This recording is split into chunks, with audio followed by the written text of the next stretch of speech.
Hello everyone, मेरा नाम नजीब खान है और आज के इस वीडियो में हम लोग जानेंगे इंडियन पेनल कोड के अंदर सेक्शन 299 और सेक्शन 300 के बीच के डिफरेंस के बारे में, यानी कल्पेबल होमिसाइड और मर्डर के बीच के डिफरेंस के बारे में जानेंगे। इस टॉपिक के ऊपर हम ऑलरेडी वीडियो बना चुके हैं, लेकिन वो डिटेल में थी और ये शॉर्ट में होगी। देखिए, अब ये जो कल्पेबल होमिसाइड और मर्डर है, इनके अंदर दो बातें आपको ध्यान में रखनी होंगी। पहली चीज कि आप याद रखिएगा कि दोनों ही के अंदर इंटेंशन की बात करी गई है और दोनों ही सेक्शंस के अंदर नॉलेज की बात करी गई है।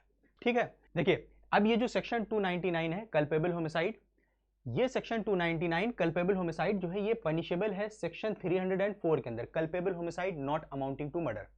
अब ये सेक्शन 304 भी दो पार्ट में है। अगर ये कल्पेबल होमिसाइड जो है ये इंटेंशन से किया गया है तो ये सेक्शन 304 के पार्ट 1 में पनिशेबल है। अगर ये कल्पेबल होमिसाइड जो है नॉलेज से किया गया है तो ये पार्ट 2 के अंदर पनिशेबल है। वहीं पे सेक्शन 300 जो है ये डील करता है मर्डर के ऊपर, और मर्डर जो है ये सेक्शन 302 के अंदर पनिशेबल है। अब सेक्शन 299 और सेक्शन 300 के बीच के डिफरेंस को एक काफी फेमस केस है R versus Govinda. R versus Govinda में जस्टिस मेलविल ने इसके बीच के डिफरेंस को क्लियर किया था। अब हम लोग एक एक क्लॉज इसका देखिए। सेक्शन 299 में पहला क्लॉज, सेक्शन 299 को 3 क्लॉज में हम लोगों ने बांट लिया है और सेक्शन 300 को हम लोगों ने 4 क्लॉज में बांट लिया है। एक एक क्लॉज को हम लोग कंपेयर करते हैं। सेक्शन 299 का पहला क्लॉज कह रहा है a person commits culpable homicide if the act by which the death is cause is done. एक व्यक्ति कल्पेबल होमिसाइड तब करता है if the act by which the death is cause, कि जो एक्ट उसने किया है जिससे सामने वाली की डेथ हुई है is done with the intention of causing death. यानी ए जो है बी को अगर जान से मारने की नियत से उसको मारता है, कोई एक्ट करता है और सामने वाले की जान चली जाती है, तो हम ये कहेंगे कि ए ने कल्पेबल होमिसाइड किया। वहीं पे सेक्शन 300 क्या बोल रहा है, subject to certain exceptions culpable homicide is murder if the act by which the death is done with the intention of causing death. अब यहां पे भी इंटेंशन की बात कही गई है, यहां पे भी इंटेंशन की बात करी गई है, लेकिन यहां पे कल्पेबल होमिसाइड में केस जा रहा है और यहां पे मर्डर में भी केस जा रहा है।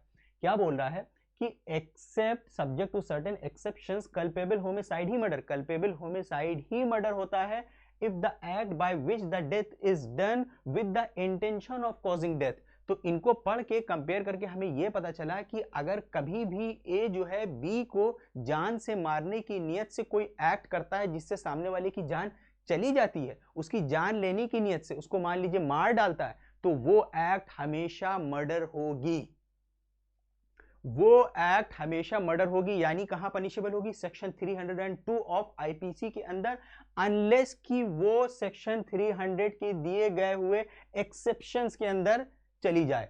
सेक्शन 300 के अंदर 5 एक्सेप्शंस दिए गए हुए हैं, 5 अपवाद दिए गए हैं।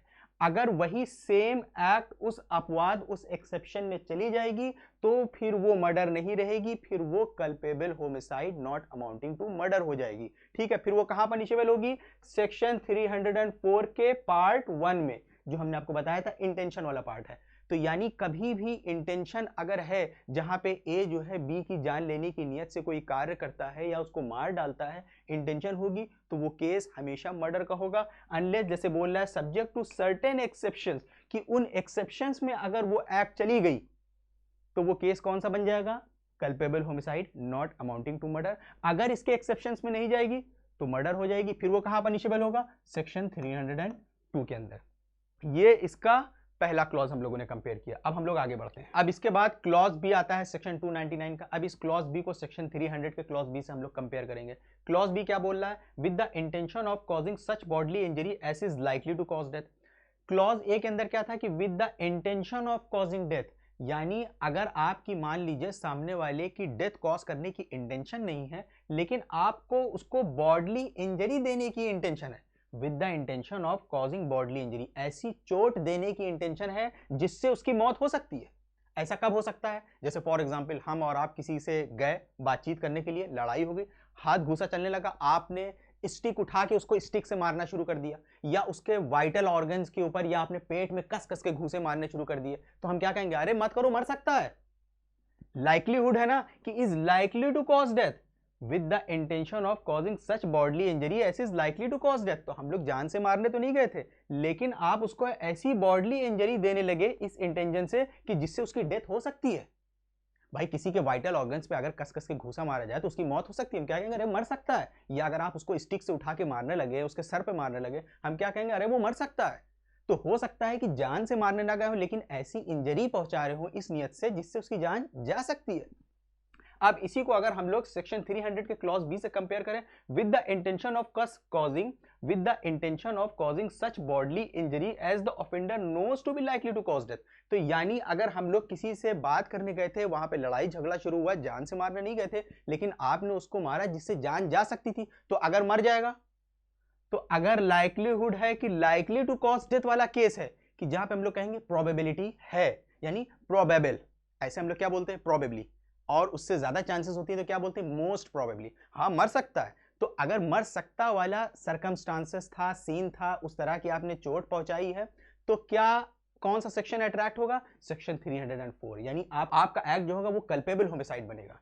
लेकिन अगर हम लोग इसको सेक्शन 300 के क्लॉज बी से कंपेयर करते हैं, तो ये क्या बोल रहा है, with the intention of causing such bodily injury, इसमें भी इंटेंशन की बात हो रही है बॉडली इंजरी देने के लिए, लेकिन इसके साथ साथ एक पॉइंट और ऐड कर दिया गया कि the offender knows to be likely to cause the death of the person to whom the harm is caused. पहले वाले केस में क्या हो रहा था कि हम लोग बात करने गए थे, वहां पे लड़ाई हो गई और आपने उसके पेट में घुसा मारना शुरू कर दिया, ठीक है, तो हम क्या कहेंगे, उसकी मौत हो सकती है, तो यानी अगर वो मर गया तो कल्पेबल होमिसाइड अट्रैक्ट होगा। लेकिन अगर उसी जगह पे आपको ये पता है कि उस बंदे का अभी पेट में ऑपरेशन हुआ है लीवर का, और पूरे पेट में सर्जरी हुई है उसकी, अगर उसके पेट में घूसा मारना शुरू कर दिया जाएगा तो सर्जरी खुल सकती है और उसकी जान जा सकती है। तो यहां पे देखिए, with the intention of causing such bodily injury, यहां पे भी आप उसी इंटेंशन से बॉडली इंजरी दे रहे हो, लेकिन the offender knows to be likely, यहां पे आपको पता है जो मार रहा है उसकी कंडीशन ऐसी होना जो है ये आपको पता है। तो ये एक एक्स्ट्रा पॉइंट अगर ऐड हो गया उसी एक्ट के अंदर कि वो उसके पेट की सर्जरी हुई थी और आपको पता है ये बात, तो वही कल्पेबल होमिसाइड, अगर वो मर जाएगा तो वो किस में कन्वर्ट हो जाएगा, मर्डर में। कहां पनिशेबल हो जाएगा, सेक्शन 302 के अंदर। अब ये एक स्पेशल केस हो गया कि जहां पे आपको पता है कि सामने वाला कोई ऐसी एज है या उसके साथ ऐसी सरकमस्टांसेस है या ऐसी बीमारी से गुजर रहा है। अब इसी के अंदर एक क्लॉज और है, सी क्लॉज को भी हम लोग सेक्शन 299 के क्लॉज बी से कंपेयर करेंगे। With the intention of causing such bodily injury, जो क्लॉज बी था सेक्शन 300 का, वो तो एक स्पेशल केस है, लेकिन अगर स्पेशल केस नहीं है तो with the intention of causing such bodily injury, फिर with the intention of causing such bodily injury to any person and the bodily injury intended to be inflicted is sufficient in the ordinary course of nature to cause death। तो देखिए पहले वाले में क्या था कि हम लोग बात करने गए लेकिन आपने उसको स्टिक से मारना शुरू कर दिया, आपने उसके पेट में घूसा मारना शुरू कर दिया, तो हम लोग कहेंगे अरे मर सकता है। लेकिन अगर आप सोचिए कि उसी जगह पे आप, ये कई चीजों के ऊपर डिपेंड करता है, सरकमस्टांसेस के ऊपर, कि आपने कौन से हथियार का इस्तेमाल किया। अगर आप पतली सी स्टिक से किसी को मारोगे तो जाहिर सी बात हम नहीं कहेंगे भाई वो मर सकता है, ठीक है।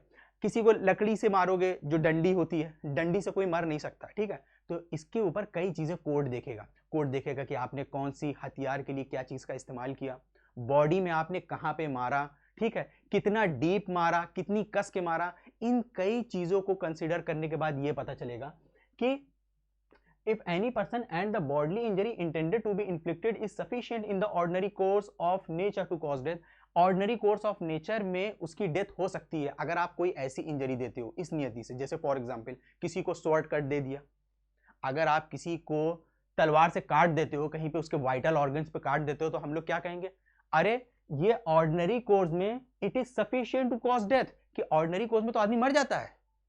किसी का तलवार अगर गर्दन पे मार दो या पेट में मार दो तो आदमी आमतौर पे मर सकता है। तो it is intended to be inflicted is sufficient in the ordinary course of nature to cause death, क्योंकि आमतौर पे आदमी मर जाता है इस तरह के एक्ट करने से। तो क्या हो जाएगा, अगर वो मर गया तो क्या इस चीज में कन्वर्ट हो जाएगा, सेक्शन 300 में। कहां पनिशेबल हो जाएगा, सेक्शन 302। क्यों हम लोग कंपेयर कर रहे हैं, क्योंकि अगर 302 में वो मर्डर बन गया तो जो सजा होगी वो सीरियस हो जाएगी, क्योंकि सेक्शन 302 के अंदर जो मिनिमम पनिशमेंट है वो लाइफ इंप्रिजनमेंट है, अदरवाइज उम्र कैद है। लेकिन अगर वही कल्पेबल होमिसाइड अट्रैक्ट होता है तो उसके अंदर 10 साल तक की भी सजा बताई गई, जब आप सेक्शन 304 को देखेंगे।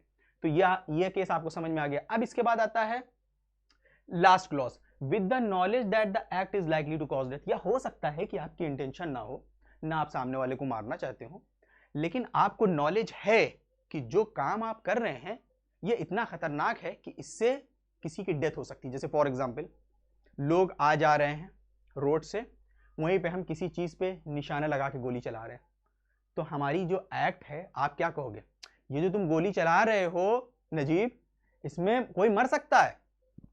With the knowledge that the act is likely to cause death, हमें नॉलेज नहीं है कि लोग आ जा रहे हैं, हम टारगेट पे निशाने लगा रहे हैं, कोई मर सकता है। नजीब जो तुम कर रहे हो with the knowledge that the act is likely to cause death, कोई मर सकता है प्रोबेबली, लेकिन विद द नॉलेज तो वो क्या होगा, अब कोई मर गया तो कौन सा सेक्शन अट्रैक्ट होगा, culpable homicide, not amounting to murder. और अगर विद द नॉलेज, जहां पे नॉलेज की प्रोबेबिलिटी और ज्यादा बढ़ गई, हार्म होने के चांसेस और ज्यादा बढ़ गए, with the knowledge that the act is so imminently dangerous that it must in all probability to cause death or such bodily injury as is likely to cause death। अब मान लीजिए कि अगर मेरा एक्ट इतना खतरनाक है कि हर प्रोबेबिलिटी में इतना इमिनेंटली डेंजरस है कि सामने वाले की डेथ हो सकती है। अब जैसे फॉर एग्जांपल एक केस था कि हम टारगेट के ऊपर निशाना लगा के गोली चला रहे थे, अब वहीं दूसरा एक सर्कमस्टांसेस क्या है कि मैंने भीड़ के ऊपर गोली चला दी।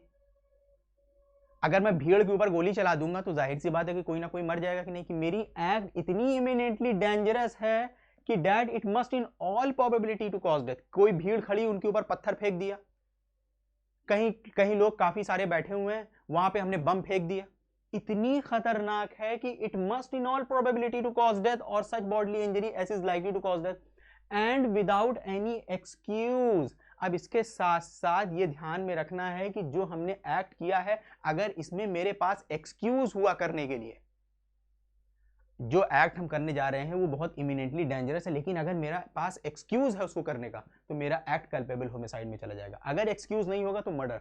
तो अगर एक्सक्यूज किस तरीके का हो सकता है, जैसे फॉर एग्जांपल एक औरत थी, उसके हस्बैंड ने उसको बोला कि हम तुम्हें मारेंगे, तो इसके डर से वो अपने बच्चे को लेके अपने घर से निकल गई, और जब उसको लगने लगा कि उसका हस्बैंड उसे फॉलो कर रहा है, उसने अपने बच्चे को लेके कुएं के अंदर जंप मार दी। जब उसको बाहर निकाला गया तो बच्चे की डेथ हो गई थी, तो वो औरत बच गई थी। औरत को प्रोसिक्यूट किया गया सेक्शन 302 के लिए कि उसने मर्डर कराया बच्चे का, क्योंकि उसकी एक्ट इतनी एमिनेंटली डेंजरस थी कि हर प्रोबेबिलिटी में डेथ कॉज कर देती। इतनी खतरनाक एक्ट थी कि बच्चे को लेके कुएं में कूदेगी तो बच्चा तो मर ही जाएगा, इतनी खतरनाक थी। लेकिन उसके पास एक्सक्यूज था कि उसका हस्बैंड डर उसके पीछे आ रहा था, वो काफी पैनिक हो गई और डर के मारे उसने कुएं में छलांग लगा दी। आई होप कि आपको ये हमारे एग्जाम्पल के जरिए क्लियर हो गया होगा। तो आज की वीडियो में बस इतना ही। Have a good day.